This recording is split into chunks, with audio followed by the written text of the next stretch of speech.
नमस्कार दोस्तों। इस वीडियो के साथ हम एक नया चैप्टर स्टार्ट करने वाले हैं, चैप्टर 1, जो कि है एंड ऑफ बाइपोलैरिटी। ठीक है, चलिए चैप्टर को स्टार्ट करते हैं। स्टार्ट करने से पहले एक बैकग्राउंड बता देता हूँ, हालांकि इसके पहली वीडियो में बता चुका हूँ। होता क्या है कि जैसे ही वर्ल्ड वॉर 2 एंड होता है, वर्ल्ड वॉर 2 एंड होता है, इसके साथ क्या होता है भाई साहब, जब वर्ल्ड वॉर 2 एंड हो जाता है तो जितने भी कंट्रीज जो वॉर लड़ी थी उनमें से केवल दो कंट्रीज बची जो क्या भाई साहब थोड़ी बहुत पावर रखती थी। और वो कौन सी थी? पहली तो थी यूएसए और दूसरी क्या थी भाई साहब? यूएसएसआर। दूसरी कंट्री क्या थी? यूएसएसआर। ठीक है, और इन दोनों के बीच में क्या चालू हो गई? एक भाई साहब राइवलरी चालू हो गई। इनके बीच में क्या है? एक राइवलरी चालू हो गई। ठीक है, और इसी राइवलरी को हम क्या बोलते हैं? Cold war. क्या बोलते हैं इसी राइवलरी को? हम कोल्ड वॉर बोलते हैं। जो कब स्टार्ट हुई भाई साहब? जैसे ही वर्ल्ड वॉर 2 एंड हुआ, टू सुपर पावर्स बसती है, यूएसए और यूएसएसआर। इनके बीच को जो राइवलरी चालू हुई थी उसी को क्या बोलते हैं? कोल्ड वॉर बोलते हैं। ठीक है, चलिए अब होता क्या है कि ये जो यूएसए, अच्छा उससे पहले एक समझ जाते हैं बायपोलैरिटी का मतलब क्या होता है। बायपोलैरिटी का मतलब क्या होता है? ठीक है, बायपोलैरिटी का मतलब क्या होता है भाई साहब? Two poles. मतलब क्या होता है? Two poles. ठीक है, टू पोल्स मतलब क्या भाई साहब? Two super power. Two super powers बोल सकते हैं। ठीक है, और टू सुपर पावर्स कौन कौन सी हैं? पहले तो होगी क्या? यूएसए, और दूसरी क्या होगी भाई साहब? यूएसएसआर। पहली सुपर पावर कौन सी हो गई? यूएसए, और दूसरी क्या है? यूएसएसआर है। ठीक है, जो ये जो टू सुपर पावर का एग्जिस्टेंस था वर्ल्ड पॉलिटिक्स में, इसी को क्या बोलते हैं? By polarity. ठीक है, चलिए अब होता क्या है कि 1991 में जो यूएसएसआर है मतलब क्या? फुल फॉर्म क्या है? Union of Soviet socialist Republic. Socialist Republic. ठीक है, जो यूएसएसआर था ये क्या हो जाता है भाई सब? डिसइंटीग्रेट हो जाता है, मतलब टूट जाता है। ठीक है, डिसइंटीग्रेट हो जाता है मतलब भाई साहब इसमें जो 15 रिपब्लिक्स थी, या हम क्या बोल सकते हैं, जो 15 कंट्रीज थी जो क्या बनाती थी, जो मिलके यूएसएसआर बनाती थी, अब वो क्या हो चुकी है? ब्रोक हो चुकी हैं और क्या बन चुकी हैं? एक इंडिपेंडेंट कंट्री बन चुकी हैं। ठीक है, क्या बन चुकी है? इंडिपेंडेंट कंट्रीज बन चुकी हैं। ठीक है, चलिए तो 1991 में क्या होता है? यूएसएसआर क्या हो जाता है? डिसइंटीग्रेट हो जाता है। भाई साहब डिसइंटीग्रेट हो गया तो पावर भी क्यों जाएगी? कम हो जाएगी। और जब पावर कम हो गई है तो कोल्ड वॉर से बाहर कौन हो चुका है? यूएसएसआर बाहर हो चुका है। अब बचता कौन है? केवल यूएसए। कौन बचता है? यूएसए। ठीक है, तो भाई साहब अब जब यूएसएसआर खत्म हो चुका है और केवल सिंगल पावर बचती है, तो यही फेज को क्या बोला जाता है? End of bipolarity. ठीक है, और जब केवल यूएसए एक सुपर पावर बचा है तो इस फेज को क्या बोलते हैं? यूनिपोलैरिटी। क्या बोलते हैं? यूनिपोलैरिटी मतलब क्या? Existence of single super power in world politics. ठीक है, चलिए यहाँ तक क्लियर है। अब आगे बढ़ते हैं। आगे बढ़ने से पहले एक मैप में नजर डाल लेते हैं भाई साहब कैसा था यूएसएसआर। ये देख सकते हैं, ये जो येलो रीजन जो दिख रहा है, ठीक है, ये जो येलो थोड़ा रीजन दिख रहा है, ठीक है, ये क्या है? प्रेजेंट डे रशिया है। ये क्या है? प्रेजेंट डे रशिया है। और ये जो रीजन में मार्क करते जा रहा हूँ, जो रीजन में मार्क करते जा रहा हूँ, ये क्या बनाता था? ये बनाता था उस समय का क्या? यूएसएसआर। क्या बनता था उस समय का? ये यूएसएसआर बनाया जाता था। ठीक है, ये जो रीजन है इसको क्या बोला जाता था? कलेक्टिवली यूएसएसआर बोला जाता था। ठीक है, जैसे देख सकते हैं यहाँ पे क्या भाई साहब? कजाकिस्तान है, यूक्रेन है, ठीक है, यहाँ पे एस्टोनिया, लताविया, ये सब कंट्रीज आती हैं, पोलैंड है, ईस्ट जर्मनी है। ठीक है, ये सब कंट्री आती थी किसमें? यूएसएसआर में। ठीक है, चलिए अब आगे बढ़ते हैं। हमारी जो चैप्टर की स्टार्टिंग होती है वो कहाँ से स्टार्टिंग होती है भाई साहब? बर्लिन वॉल से। ये सकते ये जो है ये क्या अपना? Berlin wall. ठीक है, चलिए क्या है बर्लिन वॉल भाई साहब? ये क्या है? सबसे पहले बर्लिन वॉल बनाई गई थी कब? 1961 में। कब बनाई गई थी? तो 1961 में। क्यों? क्योंकि भाई साहब इस समय क्या है? कोल्ड वॉर अपने पीक पे था। कोल्ड वॉर क्या था? अपने एकदम पीक में था। और साथ ही क्या है कि भाई साहब जो जर्मनी था वो भी दो सेक्शन में डिवाइड हुआ था। एक तो क्या? ईस्ट जर्मनी, ईस्ट जर्मनी, और एक क्या था भाई साहब? West Germany. एक क्या था? वेस्ट जर्मनी था। ठीक है, इन दो एरिया के बीच में जो वॉल बनाई गई, इन दो रीजन के बीच में जो वॉल बनाई गई, इसको क्या बोलते हैं अपन? Berlin wall. क्या बोलते हैं? बर्लिन वॉल बोलते हैं। ठीक है, चलिए भाई साहब, जब कोल्ड वॉर अपने पीक पे था तभी क्या बनाई गई, बर्लिन वॉल बनाई गई थी। क्यों? क्योंकि भाई साहब ईस्ट जर्मनी और वेस्ट जर्मनी को क्या करना था, अलग करना था। ठीक है, देखिए ईस्ट जर्मनी किसको फॉलो करता था, यूएसएसआर को। ईस्ट जर्मनी किसको फॉलो करता था, यूएसएसआर को। और वेस्ट जर्मनी किसको करता था, यूएसए को। तो भाई साहब ऐसा पार्टीशन क्या बना दी गई, वॉल बना दी गई। ठीक है, चलिए अब होता क्या है कि 1989 में यहाँ देख सकते हैं कि भाई साहब ये बॉल को क्या है, ब्रोक कर दिया गया है यहाँ पे। ठीक है, यहाँ पे बॉल को तोड़ दिया गया है। ठीक है, 1989 में क्या होता है भाई साहब, जो बर्लिन वॉल है इसको क्या भाई साहब तोड़ दिया जाता है। क्या किया जाता है, तोड़ दिया जाता है। क्यों? क्योंकि भाई साहब यहाँ पे क्या है, जो यूएसएसआर है वो क्या है, बढ़िया तरीके से काम नहीं कर पा रहा था। ठीक है, वहाँ पे जो 15 रिपब्लिक्स थी उनका क्या है, कुछ खासा ध्यान रखा नहीं जा रहा था। तो इसलिए क्या भाई साहब, बर्लिन वॉल को तोड़ दिया गया। और जर्मनी का क्या हो गया भाई साहब, यूनिफिकेशन, मतलब अब ईस्ट और वेस्ट जर्मनी क्या हो चुके हैं, यूनाइट हो चुके हैं। ठीक है, ईस्ट और वेस्ट जर्मनी क्या हो चुके हैं, यूनाइट हो चुके हैं। ठीक है, चलिए, और यहीं से क्या होता है भाई साहब, यहाँ से स्टार्टिंग हो जाती है किसकी, यूएसएसआर की डिसइंटीग्रेशन की कहानी यहाँ से स्टार्ट हो जाती है। ठीक है, चलिए अब आगे बढ़ते हैं। आगे बढ़ते हैं और आज का हमारा जो मेन टॉपिक है उसके बारे में डिस्कस करते हैं कि what was Soviet system. What was Soviet system, भाई साहब किस तरीके से यूएसएसआर का जो एग्जिस्टेंस है वो आया, प्लस यहाँ पे किस तरीके से क्या चीजें काम करती थी। ठीक है, उसको एक बार समझते हैं, फिर आगे की कहानी आपको और क्लियर हो जाएगी। ठीक है, चलिए, तो होता क्या है, 1917 में जो रशिया है वहां पे क्या आता है, सोशलिस्ट रिवॉल्यूशन आता है। क्या आता है, सोशलिस्ट रिवॉल्यूशन। और दोस्तों जब भी रिवॉल्यूशन आए तो एक चीज मान के चलिए कि क्या आ रहा है, वहां पे चेंज आ रहा है। क्या आ रहा है, चेंज। तो हम बोल सकते हैं 1917 में रशिया में क्या आया, सोशलिस्ट चेंज आया है। क्या आया है, सोशलिस्ट चेंज आया है। मतलब जब सोशलिस्ट चेंज आया तो एक चीज तो क्लियर कि भाई साहब कैसे इंस्पायर हुआ है, ये इंस्पायर हुआ है आइडियोलॉजी ऑफ सोशलिज्म। किसके आइडियोलॉजी से इंस्पायर हुआ है ये, सोशलिज्म की। सोशलिज्म की आइडियोलॉजी क्या बोलती है कि भाई साहब, सोशलिज्म की आइडियोलॉजी ये बोलती है कि जितनी भी ओनरशिप रहेगी, जो क्या रहेगी, ओनरशिप रहेगी किसकी भाई साहब, रिसोर्सेस की या लैंड की या प्रॉपर्टी की, उसको कौन ओन करेगा, तो उसको ओन करेगा कौन, स्टेट। कौन भाई साहब, स्टेट। अब देखिए पॉलिटिकल साइंस जब भी स्टेट की बात होती है तो स्टेट जैसा आज एमपी है, यूपी है, महाराष्ट्र है, वो स्टेट नहीं। स्टेट का मतलब सिंपल सा समझ जाएंगे क्या होता है इसका मतलब, गवर्नमेंट। क्या मतलब, गवर्नमेंट। भाई साहब जब सोशलिस्ट रिवॉल्यूशन हुआ तो वो कौन किससे इंस्पायर था, सोशलिज्म की आइडियोलॉजी से। और सोशलिज्म का मतलब क्या होता है, ओनरशिप किसका हाथ पे रहेगी, गवर्नमेंट के हाथ पे। ठीक है, ओनरशिप ऑफ रिसोर्सेज, लैंड या property with in the hand of government. ठीक है, चलिए और क्या था। अब जब सोशलिज्म की बात हो रही तो दूसरा क्या भाई साहब, ये अपोज किसका कर रहे थे, अपोज्ड कैपिटलिज्म। अपोज क्या भाई साहब, कैपिटलिज्म। और कैपिटलिज्म की में क्या होता है कि जो रिसोर्सेज, लैंड, प्रॉपर्टी, इनको कौन ओन करता है, प्राइवेट प्लेयर्स ओन करते हैं। ठीक है, चलिए और क्या था भाई साहब, जब सोशलिस्ट रिवॉल्यूशन हुआ तो इसमें किसकी बात की गई, एगैलिटेरियन सोसाइटी की। एगैलिटेरियन सोसाइटी की। एगैलिटेरियन सोसाइटी मतलब क्या होता है भाई साहब, यहाँ पे क्या है, all are equals. All are equals मतलब क्या भाई साहब, कोई डिस्क्रिमिनेशन नहीं होगा। कोई डिस्क्रिमिनेशन नहीं होगा। डिस्क्रिमिनेशन किसके बेसिस पे, जेंडर, कास्ट, रीजन के बेसिस पे कोई डिस्क्रिमिनेशन नहीं होने वाला है। ठीक है, चलिए अब देखिए, अब यहाँ पे क्या हो रहा था, जब ये सोशलिस्ट रिवॉल्यूशन आया तो यहाँ पे क्या किया गया, abolish of private property. Abolish of private property कि भाई साहब जितनी भी प्राइवेट प्रॉपर्टी है उसको कौन खरीद ले रहा है, भाई साहब उसको खरीद ले रहा है कौन, गवर्नमेंट। कौन खरीद ले रहा है, गवर्नमेंट। मतलब प्राइवेट प्रॉपर्टी को क्या है, पूरी तरीके से खत्म कर दिया गया है।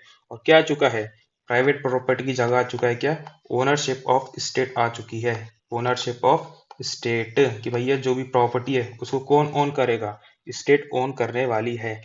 और ये जो एबॉलिशमेंट हुआ है किसका, प्राइवेट प्रॉपर्टी का, ये माना जाता है कि इस समय ये ह्यूमन हिस्ट्री का सबसे बड़ा क्या था भाई साहब, प्राइवेटाइजेशन था, सॉरी नेशनलाइजेशन बोल सकते हैं। क्या था, ह्यूमन हिस्ट्री का सबसे ज्यादा बड़ा नेशनलाइजेशन था। मतलब क्या भाई साहब, यहाँ पे सबसे बड़े पैमाने में क्या है, प्राइवेट प्रॉपर्टीज को सेल किया गया है और स्टेट ने क्या करी, इसको ओन करी है।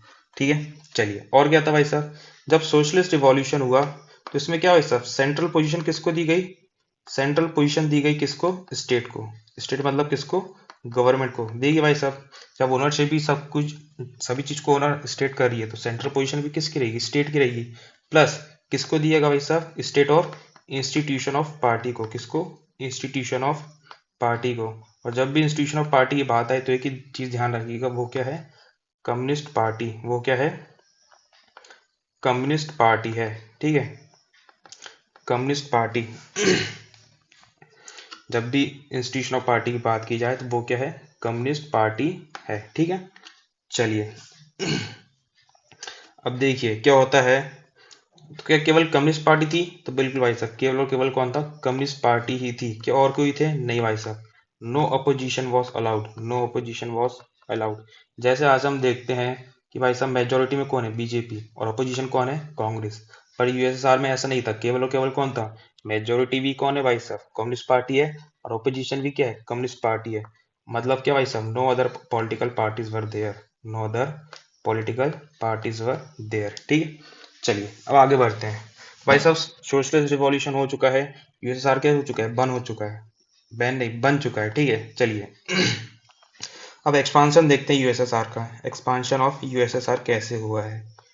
चलिए देखिए होता क्या है। वर्ल्ड वॉर टू जब एंड होता है, वर्ल्ड वॉर टू जब एंड हो जाता है तो इसमें जो ईस्ट यूरोपियन कंट्रीज थी, जो क्या थी? ईस्ट यूरोपियन कंट्रीज थी। ईस्ट यूरोपियन कंट्रीज थी। ठीक है, इनको कौन फ्री कराता है?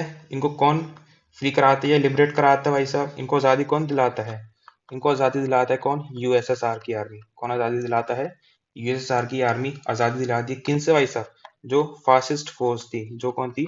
फासिस्ट फोर्स थी। मतलब कौन सी वाली भाई साहब? हिटलर वाली जो फासिस्ट फोर्स थी, उनसे लिबर्टी उनसे लिबर्टी दिलाता है कौन? यूएसएसआर। और किसको? तो भाई साहब ईस्ट यूरोपियन कंट्रीज को। किसको? ईस्ट यूरोपियन कंट्रीज को। ठीक है, अब देखिए जब भाई साहब यूएसएसआर ने ईस्ट यूरोपियन कंट्रीज को आज़ादी दिलाई है तो ये किसके अंदर आ जाएंगे? ये आ जाएंगे किसके अंदर भाई साहब?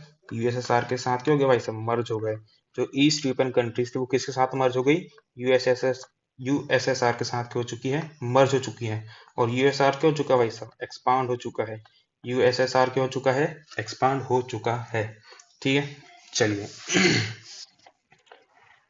अब देखिए जब एक्सपांड हो गया, जब ईस्ट यूरोपियन कंट्रीज आ गई तो इनमें ये यूरोपियन कंट्रीज में कौन सा मॉडल फॉलो होने लगा? यहाँ पे भी क्या भाई साहब? सोशलिस्ट मॉडल फॉलो होने लगा। ठीक है, सोशलिस्ट प्लस जो यूएसएसआर जिस तरीके से चलता था वैसे ही ये ईस्ट यूरोपियन कंट्रीज चलने वाली हैं। ठीक है, अब देखिए इनका जो ग्रुप बना, जो ईस्ट यूरोपियन कंट्रीज और यूएसएसआर का जो ग्रुप बना, इनको क्या बोलते हैं? सेकंड ब्लॉक बोलते हैं। क्या बोलते हैं? Second block. फर्स्ट ब्लॉक कौन सा था? तो वो था भाई साहब यूनाइटेड स्टेट ऑफ अमेरिका, मतलब यूएसए वाला था। ठीक है, और ये जो सेकंड ब्लॉक है इसी को क्या बोलते थे? सोशलिस्ट ब्लॉक बोलते थे। क्या बोलते थे?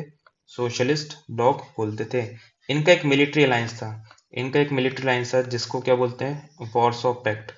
इनका एक मिलिट्री अलायंस था जिसको क्या बोलते हैं? वॉरसॉ पैक्ट बोलते हैं। ठीक है, वॉरसॉ पैक्ट कब साइन हुआ? तो 1955 में साइन होता है। कब होता है? 1955 में क्या होता है? वॉरसॉ पैक्ट साइन होता है। चलिए दोस्तों बताएंगे कमेंट में कि वॉरसॉ किस शहर में आता है। ठीक है, सॉरी किस कंट्री में आता है। वॉरसॉ जो शहर है वो किस कंट्री में आता है। ठीक है, चलिए अब बढ़ते हैं थोड़ा और आगे। अब बढ़ते हैं क्या भाई साहब? थोड़ा और आगे। और इनका लीडर कौन था? इनका लीडर कौन था भाई साहब? यूएसएसआर। कौन था? यूएसएसआर। ठीक है, चलिए अब देखते हैं आगे थोड़ा। थोड़ा सोवियत जो यूएसएसआर है, जो क्या भाई साहब सोवियत सिस्टम है, वहाँ की इकोनॉमी में जोर डालते हैं। ठीक है, जो क्या है यूएसएसआर है, वहाँ की इकोनॉमी में क्या डालते हैं भाई साहब? थोड़ा जोर डालते हैं। किस तरीके की वहाँ की इकोनॉमी थी भाई साहब? उस समय क्या है जो यूएसएसआर की इकोनॉमी थी वो क्या थी भाई साहब? One of the most powerful economy थी। One of the most powerful economy थी भाई साहब। क्या है? One of the most powerful economy थी। ठीक है भाई साहब, अगर दुनिया की सबसे श्रेष्ठ इकोनॉमी की बात आती है तो उनमें से यूएसएसआर एक सबसे पावरफुल इकोनॉमी था। ठीक है, और क्या था भाई साहब? पर इसमें क्या थी? एक समस्या थी। ठीक है, चलिए one of the most powerful economy plus developed economy का था। ठीक है, पावरफुल प्लस डेवलप्ड इकोनॉमी था। बट इसमें समस्या क्या थी वैसा पावरफुल और डेवलप्ड तो था, पर किससे, ऐसा किससे पीछे रह गया, ये यूएसए से क्या रह गया, पीछे रह गया। One of the most powerful economy and developed economy except, भैया किससे, एक्सेप्ट यूएसए। मतलब क्या भाई सब, जो यूएसए की इकोनॉमी थी वो और पावरफुल किससे थी, यूएसएसआर से, ठीक है। तो बोल सकते हो उस समय की सबसे पावरफुल इकोनॉमी कौन सी थी, यूएसए की, मतलब अमेरिका की इकोनॉमी उस समय सबसे ज्यादा पावरफुल थी, और प्रेजेंटली भी क्या भाई साहब है, ठीक है। चलिए क्या क्या फीचर्स थे इकोनॉमी की, क्या क्या अच्छी बात थी भाई साहब यूएसआर इकोनॉमी की। तो सबसे पहला क्या भाई साहब, यहाँ पे कम्युनिकेशन क्या था, एकदम बढ़िया था, ठीक है। वास्ट कम्युनिकेशन नेटवर्क था, क्या भाई साहब बढ़िया तरीके से आप किसी से भी बात कर सकते हैं, ठीक है, कम्युनिकेशन नेटवर्क था, ठीक है। और क्या है अगला पॉइंट, यहाँ पे क्या थे, वास्ट एनर्जी रिसोर्सेज थे, वास्ट एनर्जी रिसोर्सेज थे। एनर्जी रिसोर्सेज मतलब क्या भाई साहब, जैसे क्या, आयरन हो गया, स्टील हो गया, कोल हो गया, ठीक है, ऑयल हो गया, पेट्रोल हो गया, ये क्या थे भाई साहब, एकदम भरपूर मात्रा में कहाँ थे, अपना यूएसएसआर में थे, ठीक है। और क्या था, यहाँ पे क्या था भाई साहब, मशीनरी प्रोडक्शन भी होता था, बढ़िया तरीके से क्या बन रही है, मशीनें बन रही है भाई साहब, मशीनरी प्रोडक्शन भी यहाँ पे होता था, ठीक है। अगला पॉइंट क्या है, अगला यहाँ का जो ट्रांसपोर्ट सेक्टर था वो भी क्या था, एकदम बहुत बढ़िया तरीके से था। ट्रांसपोर्ट सेक्टर मतलब क्या भाई साहब, जो रिमोट एरिया भी क्या है, बढ़िया तरीके से कनेक्ट है। रिमोट एरिया का मतलब क्या होता है भाई साहब, कोई भी छोटा से छोटा टाउन भी क्या है, ट्रांसपोर्ट वहां पे क्या है, इजिली पहुंच पा रहे हैं, मतलब इंफ्रास्ट्रक्चर भी क्या था वहां का, बढ़िया था, ठीक है। चलिए और क्या था, यहाँ पे क्या थी भाई साहब, डोमेस्टिक कंज्यूमर इंडस्ट्री थी, क्या थी, डोमेस्टिक कंज्यूमर इंडस्ट्री थी। ये क्या प्रोड्यूस करती थी भाई साहब, ये प्रोड्यूस करती थी क्या, कंज्यूमर प्रोडक्ट्स की, भाई साहब हम डेली जो प्रोडक्ट यूज करते हैं उनको कौन उनको प्रोडक्शन कौन करता था, तो एक इंडस्ट्री थी, डोमेस्टिक कंज्यूमर इंडस्ट्री थी, जो क्या करती थी भाई साहब, पिन से लेके कार तक, पिन टू कार, हर चीज को क्या करती थी, प्रोड्यूस करती थी, ठीक है। Pin to car everything was produced here. चलिए अगला क्या था, बट इसमें भी क्या थी, एक समस्या थी, क्या, कि भाई साहब जो क्वालिटी थी इनकी, जो क्वालिटी थी वो यूएसए से क्या थी, यूएसए से कहीं ना कहीं डाउन थी, ठीक है, यूएसए से कहीं ना कहीं डाउन थी। Quality was poor from USA, ठीक है, जो यूएस में जो कंज्यूमर गुड्स की क्वालिटी थी उनसे क्या थी, थोड़ी पुअर थी, ठीक है। और क्या था, और यहाँ का फीचर ये था, जो गवर्नमेंट थी, गवर्नमेंट क्या प्रोवाइड कराती थी भाई साहब, minimum standard of living, minimum standard of living, standard of living. ये खाना कपड़ा मकान तो क्या है, सबको मिल ही जा रहा था, इसी को क्या बोलते हैं, मिनिमम स्टैंडर्ड ऑफ लिविंग। तो ये एक ऐसा स्टैंडर्ड जिससे क्या है, लोग आग के अपना गुजारा आसानी से कर पा रहे हैं, ठीक है, इसी को बोलते हैं क्या, मिनिमम स्टैंडर्ड ऑफ लिविंग। और क्या था भाई साहब, सब्सिडी दी जाती थी, सब्सिडी दी जाती थी काय में, जैसे क्या हो गया, हेल्थ केयर में हो गया, हेल्थ केयर में हो गया, और क्या है, एजुकेशन में हो गया, भाई साहब पढ़ाई लिखाई करो, कौन सब्सिडी देगा, सरकार सब्सिडी देगी, ठीक है। और क्या था, वेलफेयर स्कीम में सब्सिडी दी जाती थी, वेलफेयर स्कीम में सब्सिडी दी जाती थी, ठीक है। अगला पॉइंट क्या है भाई साहब, कोई बेरोजगारी नहीं है, there was no unemployment, there was no unemployment. क्यों ऐसा, क्योंकि भाई साहब जो भी क्या है, पूरा प्रॉपर्टी किसके पास है, स्टेट के पास है, मतलब गवर्नमेंट के पास है, तो वो कहेंगे चाहेगी भाई साहब हम क्या है, अपने देश को जो युवा को बेरोजगार रखे हैं, तो भाई साहब यहाँ पे क्या, देयर वाज नो अनएम्प्लॉयमेंट, मतलब फुल एम्प्लॉयमेंट था यहाँ पे, ठीक है। मैं तो बता ही चुका हूँ, स्टेट ओनरशिप क्या थी भाई साहब, डोमिनेंट फॉर्म ऑफ ओनरशिप थी, ठीक है। और जो लैंड और प्रोडक्शन एसेट्स थे, मतलब लैंड और प्रोडक्शन की जो एसेट मतलब क्या, संपत्ति थी, उनको कंट्रोल और ओन कौन करता था, सोवियत सरकार करती थी, ठीक है। चलिए एक बार रिवाइज कर लेते हैं, सोवियत सिस्टम की जो इकोनॉमी थी, सबसे पहला सोवियत सिस्टम की जो इकोनॉमी थी वो क्या थी भाई साहब, मोस्ट पावरफुल थी प्लस डेवलप्ड थी, ठीक है। बट किससे पीछे रह गई भाई साहब, यूएसए से क्या रह गई, पीछे रह गई, ठीक है। तो यहाँ पे क्या था, वास्ट कम्युनिकेशन नेटवर्क था, वास्ट एनर्जी रिसोर्स जैसे क्या, आयरन है, स्टील है, कोल है, ऑयल है, पेट्रोल है। मशीनरी प्रोडक्शन भी क्या था, बढ़िया था यहाँ पे। ट्रांसपोर्ट सेक्टर भी क्या था, बढ़िया था। रिमोट एरिया क्या है भाई साहब, इसी तरीके से कनेक्ट हो पा रहे हैं। डोमेस्टिक कंज्यूमर इंडस्ट्री जो पिन टू कार सभी चीजें क्या करती थी, प्रोड्यूस करती थी, ठीक है। चलिए और जो गवर्नमेंट थी यहाँ की वो क्या देती थी, मिनिमम स्टैंडर्ड ऑफ लिविंग देती थी टू ऑल पीपल। और क्या भाई साहब यहाँ से क्या मिलती थी, सब्सिडी मिलती थी, सरकार की तरफ से क्या मिलती थी, सब्सिडी मिलती थी, हेल्थ केयर में, एजुकेशन में, वेलफेयर स्कीम्स में, ठीक है। और यहाँ पे क्या है, नो अनएम्प्लॉयमेंट, बेरोजगारी तो थी ही नहीं। वैसे भी ये सब सुनने में क्या है, अच्छा तो लग रहा है, बट समस्या क्या आ गई, क्या समस्या थी आखिर, क्यों भाई सब यूएसएसआर क्या हो गया, डिसइंटीग्रेट हो गया। तो अब देख लेते हैं क्या प्रॉब्लम्स क्या क्या थी। अगला क्या है, प्रॉब्लम्स क्या क्या आई, ठीक है।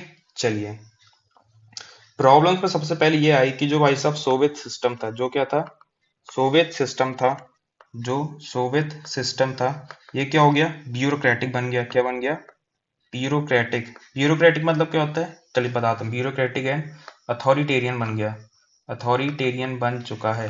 अच्छा, ब्यूरोक्रेटिक मतलब क्या, भाई साहब आपको कुछ डॉक्यूमेंट बनाना है, ठीक है, आप सरकारी दफ्तर गए, सरकारी ऑफिस गए, वहां पे क्या है, वहां पे तो कर्मचारियों ने बोल दिया क्या भाई साहब ये हमारे डिपार्टमेंट नहीं है, आप दूसरे डिपार्टमेंट में जाइए। तो भाई साहब आप 10 ऑफिस घूम चुके हैं, लेकिन आपको क्या है वो डॉक्यूमेंट अभी तक नहीं मिला है। मतलब क्या भाई साहब घुमा फिरा रहे हैं, कोई जिम्मेदारी है ही नहीं। ये होता है क्या, ब्यूरोक्रेटिक। और अथॉरिटेरियन मतलब क्या, भाई साहब जो कम्युनिस्ट पार्टी है वहाँ की, वो क्या है, सुप्रीम अथॉरिटी है। और वो क्या है, ऐसी अथॉरिटी जो क्या भाई साहब पब्लिक की बात नहीं मान रही है, केवल अपनी मनमानी चला रही है। ठीक है, इसको क्या बोलते हैं, अथॉरिटेरियन। चलिए, तो सोवियत सिस्टम क्या बन चुका है, ब्यूरोक्रेटिक और अथॉरिटेरियन बन चुका था। ठीक है, इससे क्या होगा भाई साहब, जो पब्लिक की लाइफ थी वो क्या होगी, डिफिकल्ट हो गई। पब्लिक लाइफ क्या होगी भाई साहब, डिफिकल्ट हो गई। भाई साहब एक डॉक्यूमेंट के चक्कर में क्या 10 दिन ऑफिस जाना पड़ रहा है, काम धंधा कुछ हो नहीं पा रहा है। ठीक है, चलिए, दूसरी प्रॉब्लम क्या थी, lack of democracy. Lack of क्या, डेमोक्रेसी थी। बताया ना मैंने, एक ही पार्टी थी वहां पे, कम्युनिस्ट पार्टी। और भाई साहब एक ही पार्टी तो कहाँ से डेमोक्रेसी आएगी, ठीक है। तो लैक ऑफ डेमोक्रेसी थी, प्लस और क्या था भाई साहब, फ्रीडम ऑफ स्पीच तो थी ही नहीं, absence of freedom of speech, absence of freedom of speech. भाई साहब बोल वहां पे क्या है, बोलने की आजादी ही नहीं है। ठीक है, कोई खुल के क्या है बोल ही नहीं पा रहा है। तो वहां पे क्या था, absence of freedom of speech थी। ठीक है, भाई साहब इसको लेके क्या है, जनता में गुस्सा आ गया। अब जनता को क्या है, विरोध तो करना है अपना, क्या भाई साहब डिसेंट शो तो कराना है। तो इसलिए क्या करती थी वो, इसलिए वो जोक्स मारती थी भाई साहब। जोक्स के थ्रू क्या है, कंस्ट्रक्टिव क्रिटिसिज्म कर रही है, किसका, क्रिटिसाइज करें किसको, सोवियत स्टेट को। ठीक है, जोक्स के थ्रू, कार्टून्स के थ्रू, या किसके थ्रू भाई साहब, पिक्चर्स या पेंटिंग्स बना रहे हैं उसके थ्रू क्या होता था, क्रिटिसाइज कर देते किसको, सोवियत स्टेट को। ठीक है, चलिए, प्रॉब्लम्स तो थी, प्लस कुछ क्या चाहिए थे, रिफॉर्म्स भी चाहिए थे, कुछ क्या भाई साहब बदलाव भी चाहिए थे। जैसे क्या, जो कम्युनिस्ट पार्टी थी वो क्या थी भाई साहब, अनअकाउंटेबल थी।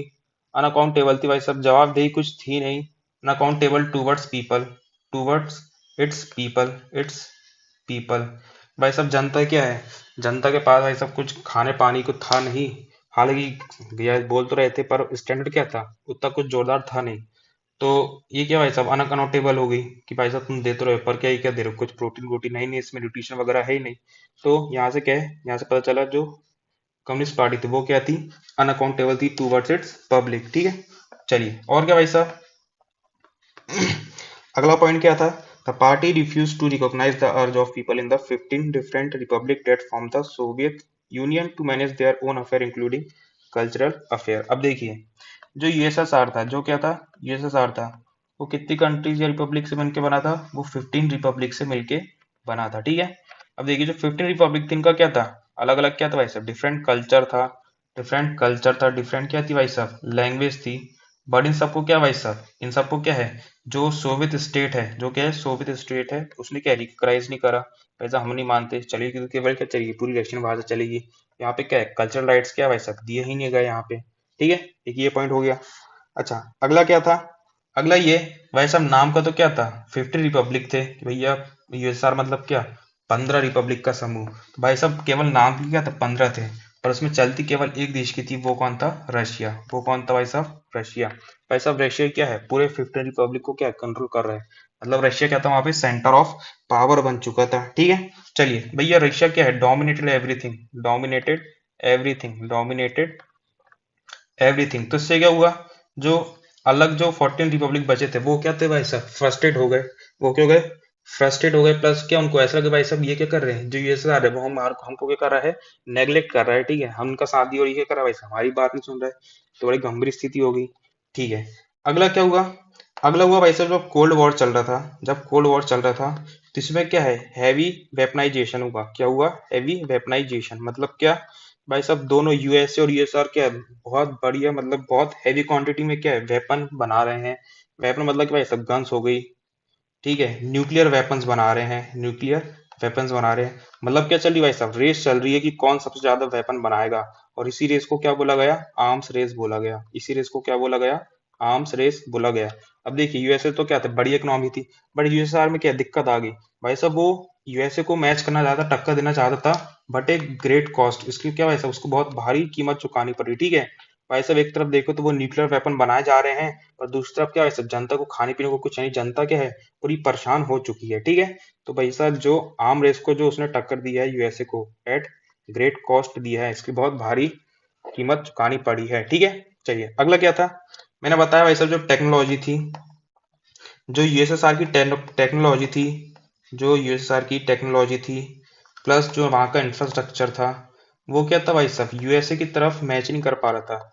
मतलब जो वेस्ट है, जो क्या है, वेस्ट है, उसको क्या है, मैच ही नहीं कर पा रहा था। ठीक है, मतलब टेक्नोलॉजी तो है, पर क्या भाई साहब उतनी जोरदार वाली टेक्नोलॉजी है ही नहीं। और क्या था भाई साहब, political and economic aspiration of citizen क्या है, एस्पिरेशन ऑफ सिटीजन को क्या भाई साहब मान ही नहीं जा रहा है।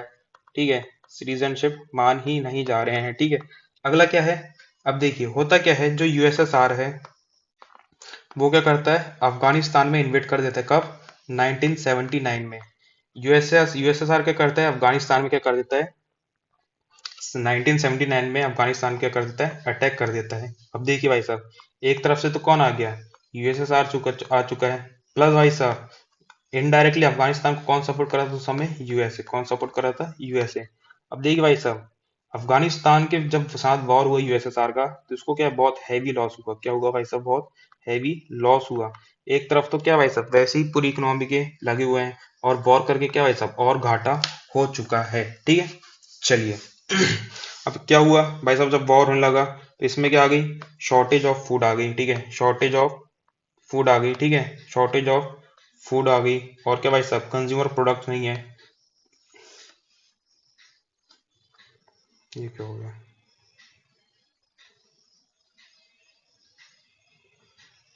2 मिनट।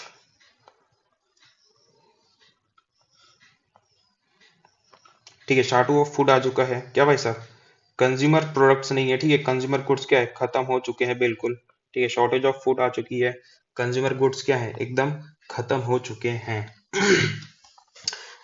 ठीक है, अब क्या होता है, फूड का क्या हो जाता है, इंपोर्ट बढ़ जाता है, फूड का इंपोर्ट बढ़ जाता है, कहाँ भाई साहब, यूएसएसआर में। ठीक है, मतलब पूरी तरीके से हम बोल सकते हैं कि जो इकोनॉमी थी, क्या थी, जो इकोनॉमी थी, जो क्या थी, इकोनॉमी थी, वो क्या हो चुकी भाई साहब, स्टेगनेंट हो चुकी है। मतलब क्या भाई साहब रुक चुकी है एक तरीके से। ठीक है, इकोनॉमी क्या एकदम स्टेगनेंट हो चुकी है। ठीक है, चलिए, तो भाई साहब ये कुछ कारण थे, ये कुछ क्या थी प्रॉब्लम्स थी, कुछ क्या भाई साहब सोवियत सिस्टम के बारे में बताया। ठीक है, कुछ प्रॉब्लम्स थी, एक बार प्रॉब्लम रिवाइज कर लेते हैं। प्रॉब्लम्स क्या थी, जो सोवियत सिस्टम था, जो क्या था, सोवियत सिस्टम था, वो क्या बन चुका, ब्यूरोक्रेटिक और अथॉरिटेरियन बन गया। ठीक है, लैक ऑफ डेमोक्रेसी थी, absence of freedom of speech थी। ठीक है, रिफॉर्म चाहिए था कहाँ, कम्युनिस्ट पार्टी में। क्यों, क्योंकि वे अनअकाउंटेबल थी टूवर्ड्स इट्स पीपल। ठीक है, वेपनाइजेशन में, आर्म रेस में क्या होगा भाई साहब, इनको क्या बहुत भारी कीमत चुकानी पड़ी। ठीक है, टेक्नोलॉजी भी क्या थी भाई साहब, वेस्ट से बहुत पीछे थी। ठीक है, अब क्या हुआ, यूएसएसआर ने कहाँ इन्वेट कर दिया, 1979 में, जो अफगानिस्तान में, उसको क्या बहुत हैवी लॉस हो चुका था। ठीक है, अब दोस्तों देखिए ये सब कहानी चलती गई, और क्या है, एक समय आएगा जब क्या है, कुछ रिफॉर्म्स और ऐसी पॉलिसी आई जिसके कारण क्या भाई साहब, जो यूएसएसआर को उसके डिसइंटीग्रेशन की तरफ लेके गई। और इसके जो क्या क्या कारण थे, क्या क्या रिफॉर्म्स हुए, इसको अपन देखेंगे अगली वीडियो में। ठीक है, आज के इतने भाई साहब।